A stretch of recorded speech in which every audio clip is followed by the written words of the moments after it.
Boa noite, meus queridos e queridas alunos, sejam todos bem-vindos a esta aula. Novamente estamos nesse processo de aula online.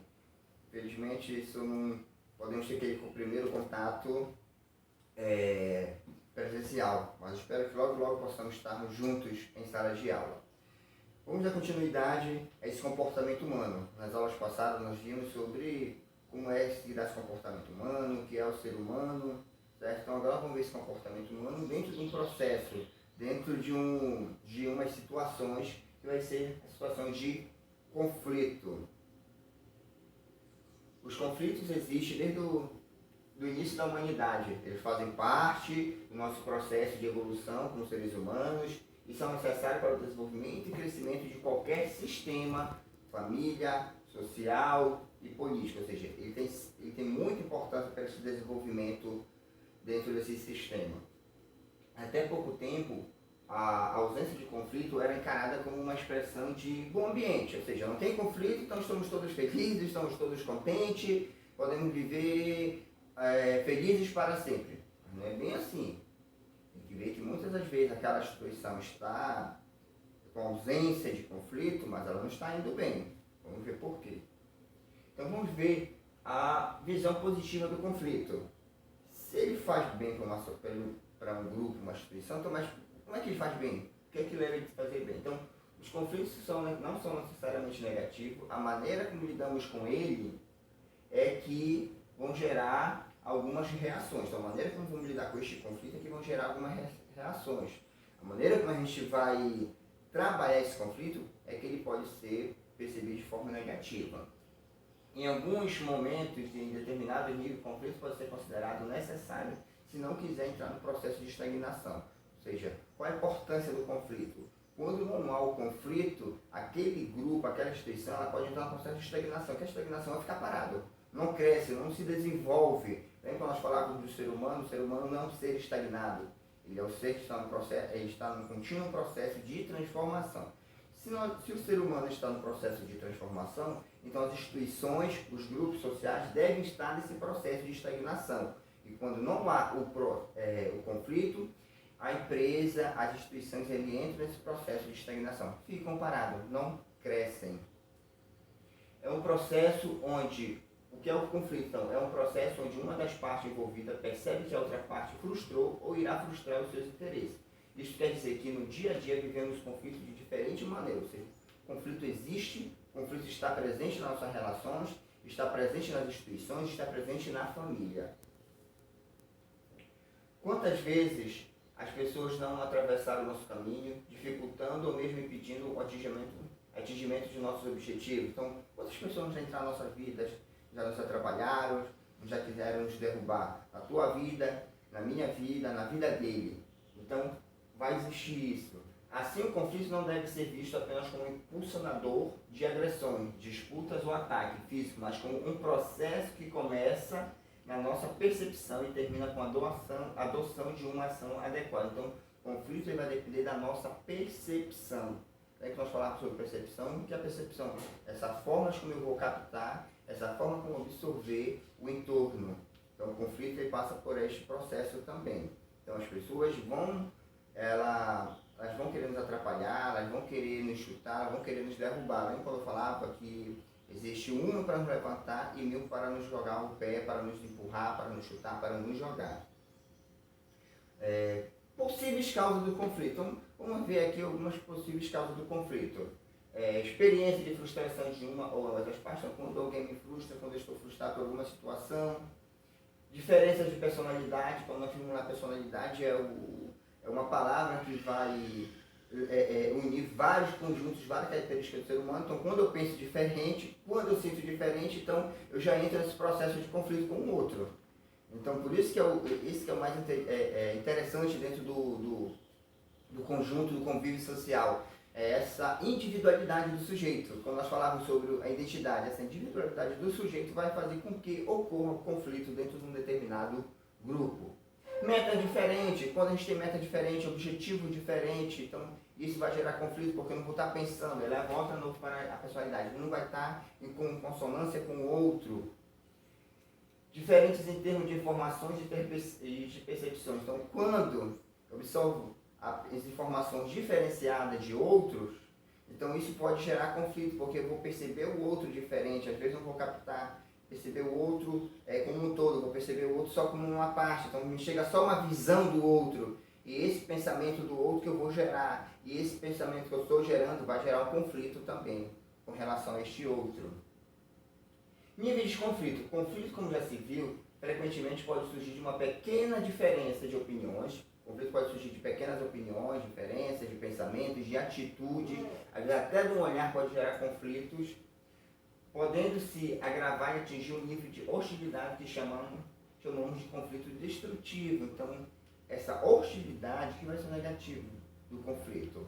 Então, quando eu sou hostil com o outro, quando eu não tenho essa capacidade de doação com o outro, ou seja, de tentar resolver esse conflito que existe aí entre o eu e o outro, entre o eu e a instituição, entre o eu e o grupo. Então, como administrar um conflito? Que isso é o mais importante. Como posso administrar um conflito? Existe um conflito X, como é eu, como técnico da segurança do trabalho, lá no meu emprego, seja onde for, como é que eu posso contribuir solucionando conflitos? Então, vamos lá. O manejo de situação de conflito é essencial para as pessoas e organizações como fonte geradora de mudanças, pois das tensões conflitivas dos diferentes interesses das partes envolvidas é que nasce a oportunidade de crescimento mútuo. Então, essa diferença, essa contribuição dos indivíduos dentro do grupo faz com que a instituição possa crescer, faz com que eu, como sujeito, possa crescer também. Lembra-se quando falávamos do ser humano? Eu preciso do outro para o meu crescimento. Então, a administração de conflito é a habilidade de lidar com situações de estresses e atritos no ambiente organizacional. Então, o que é a administração de conflito? Essa habilidade que eu posso ter, que eu tenho, que você tem, você tem que desenvolver como técnico de segurança, que você vai trabalhar bastante isso, desenvolver para lidar com situações diversas. Que situações diversas? Todas as coisas que podem ocorrer dentro daquele ambiente de trabalho. É ferramenta importante para relações interpessoais. O que é ferramenta importante para relações interpessoais? Administração de conflito. A administração de conflito é de suma importância para as relações interpessoais. A administração de conflito significa medir as divergências e negociar soluções em caso de conflitos funcionais ou tomar decisões com relação aos conflitos disfuncionais.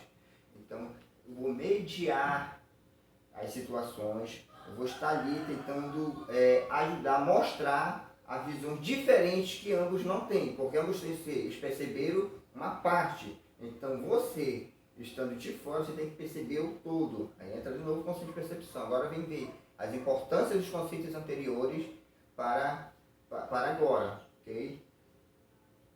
Então, para que se possa ter, contribuir com essa administração de conflitos, nós vamos ter alguns passos aqui, olha, criar uma atmosfera afetiva, ou seja, criar um ambiente afetivo, um ambiente que possa ser compreensível, sem hostilidade para as pessoas envolvidas. Esclarecer as percepções, você está de fora, você vai esclarecer mais as percepções, o outro tem que colocar as suas opiniões e assim por diante, cada um coloca a sua visão.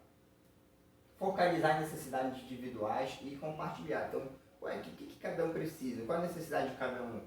Construir um poder positivo e compartilhado. Então, bora ver, vamos compartilhar o que cada um tem. Olhar para o futuro e em seguida aprender com o passado. Então, ver, eu errei, tu erraste, vamos ver aí como a gente pode consertar isso, tendo uma visão de futuro, uma visão melhor. Gerar opções de ganhos mútuos.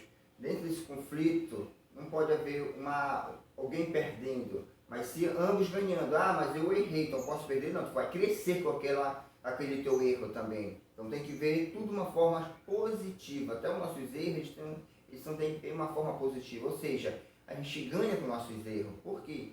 A gente tem que melhorar, os erros mostram nossas fragilidades. Então, mostrando nossas fragilidades, a gente pode ver o que a gente pode melhorar, quais são as habilidades, as competências que a gente tem que desenvolver melhor. Desenvolver passos para a ação a ser efetivada. Estabelecer acordos de benefícios mútuos. Então, conflito existe, então como é que eu posso fazer aqui? Vamos estabelecer alguns acordos. Para que a negociação possa ocorrer, é necessário que ambas as partes tenham a seguinte capacidade. Então, quais são as capacidades que ambas as partes podem ter dentro de um conflito? Saber comunicar. Sem diálogo não há comunicação nem solução possível para os problemas. Então, temos que saber nos comunicar, saber dialogar. Às vezes, dentro do processo de conflito, onde é destrutivo, é que um quer ser melhor que o outro, um quer falar melhor que o outro, um tem mais razão que o outro. Peraí. Isso no processo de administração de conflito, isso não pode existir. Tem que saber falar e ouvir, ou seja, saber se comunicar bem, ser claro, eficiente. A maioria dos erros, omissões, irritações, atrasos e conflitos é causado por uma comunicação inadequada. Então, por uma falta de comunicação, uma comunicação inadequada, é que ocorrem esses erros. Saber ouvir.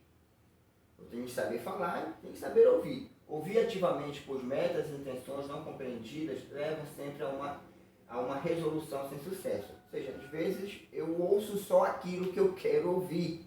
Então tem que saber ouvir, eu tenho que saber captar de uma forma que eu possa compreender e isso possa ficar claro para mim, para que eu possa processar melhor isso.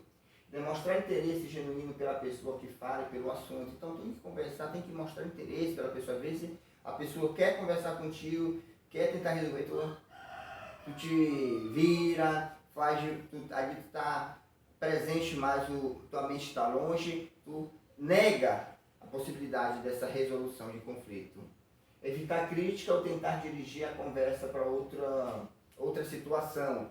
Então, evitar crítica. As pessoas estão conversando, você começa a dar o pau em cima dela. Não, peraí. Deixa eu ouvir primeiro, deixa eu escutar, ver qual é o pensamento dela. E aí, quando ela vai falando, tu vai relacionando com toda a situação. Certo?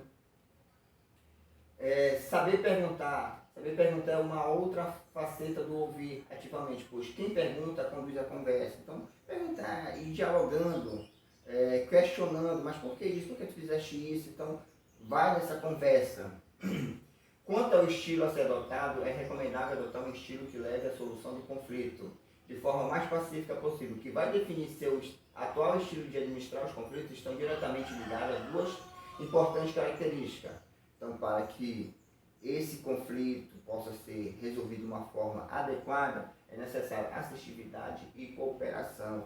A pessoa estar atenta, saber ouvir, saber dialogar, buscar entender a situação e buscar de uma forma de como resolver adequadamente, contribuindo, lembrando que os seus erros, o erro do outro, vocês podem crescer com isso, pensando sempre no futuro melhor.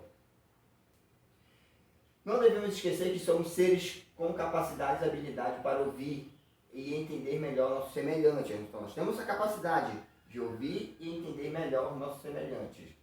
Com esta postura, silenciamos nossa voz interna e deixamos crescer a voz do outro, permitindo que soe clara dentro de nós. O desejo mais profundo do coração humano é o de ser compreendido e perceber, isto é, possibilitar um processo eficaz de comunicação. Então, assim como eu quero que o outro me ouça, quero que o outro me compreenda, eu também devo deixar que o outro seja compreendido, ouvir o outro. Só assim poderá se resolver conflitos, só assim a gente pode administrar esses conflitos que existem no nosso cotidiano, em nossas vidas. Lembre-se, o conflito ele existe, ele faz parte do nosso processo de desenvolvimento. Então esses são alguns passos, uma forma bem simples e breve de mostrar essa administração de conflito e mostrar a importância do conflito dentro de um grupo social. Na relação de casal, ele é importante também, aquele casal que diz, não, a gente nunca briga. Peraí, tá? Se nunca briga, existe algum problema aí. Então já existe um problema pelo fato de nunca ter uma discussão, porque vocês são seres diferentes, pensamos diferentes, sentimos diferentes. Portanto, dentro de uma relação, haverá alguns momentos que vamos divergir com os pensamentos. E essa divergência é que é o conflito. Que às vezes as pessoas pensam, o conflito é o quê? Brigas, vamos pro pau, vamos pro soco, vamos para as discussões. Os conflitos, ele está ali presente em coisas tão simples e que mostra muitas coisas ali para um melhor desenvolvimento pessoal. Então, essa é a nossa aula de hoje. Assista os vídeos que eu vou colocar. Tem esse material, esse artigo, para vocês lerem com cuidado. Estamos aqui para tirar dúvida. Até a próxima.